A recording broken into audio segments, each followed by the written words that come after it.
Ba't ka nandiyan sa taas ng lamesa? Kasi may daga eh. Saan? Dito. Wala naman ah. Kinagudat yung paa ko. Wala, lagot. Nahanap talaga yung ano mo. Kasi hindi ka naligo eh. Baka naamoy niya. Kinagat ko. Takot siya may dumaan kasi nadaga-aga.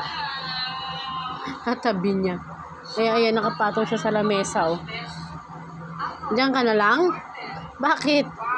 May daga eh. May daga daw. Baka madami ng daga. Ang laki ng daga na dumaan, nagulat siya. Nakadapa pa naman siya dyan sa sahigo. Tapos biglang dumaan yung daga sa tabi niya. Takbo siya eh. Ngayon nakapatong siya sa lamesa kasi baka dumaan daw ulit yung daga. Takot ka sa daga? Ano ang ginawa ng daga sa'yo? Dumaan lang naman siya.